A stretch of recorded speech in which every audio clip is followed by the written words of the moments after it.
मित्रांनो, मी टमाट्याची भाजी बनवत आहे बघा. तर मी कशी बनवते बघा. मी एकदा बनवली होती भाजी. आता आपण परत एकदा मी ट्राय करून बघते, मला जमते का नाही आणि कशी करते ते पण बघा तुम्ही.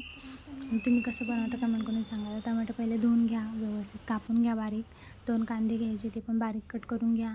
नंतर आमच्या घराच्या टेरेसवर कढीपत्त्याचं झाड होतं, छोटंसंच होतं, पण त्याचा वास खूप छान येत होता म्हणून मी घेतला. आणि चला तर मग इथं सगळं घेतलं आहे सामान. काय काय घेतलं आहे बघा. कांदा, शेंगदाण्याचं कूट, जिरं, मोहरी, हळद, लाल तिखट आणि कढीपत्त्याची पानं वगैरे सगळं घेतलेलं आहे बघा. आणि आता जिरं, मोहरी आणि कढीपत्त्याची फोडणी द्यायची पहिले सर्वात. आणि मग आपण काय करायचं आहे, कांदा व्यवस्थित त्यात भाजून घ्यायचा, लाल होईपर्यंत भाजून घ्या.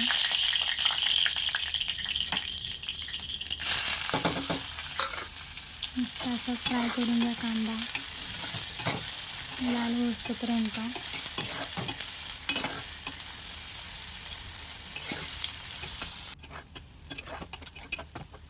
मग लाल करून झाला आपला कांदा, तर मग त्याच्यामध्ये आपण चिरलेले टमॅटो टाकून घ्या कच्चे. आणि मग आपण सर्वात पहिलं घरगुती चटणी टाकणार आहे आपली. आणि मग लाल पावडर, आपली तिखट पावडर असते ना लाल चटणी ती. आणि मग हळद, मीठ सर्व टाकून घ्या. आणि मग व्यवस्थित परतून घ्या. वाफेवर मस्त असं शिजू द्या. 10 मिनटं झाकण असं लावा, ती वाफेवर शिजून जाते.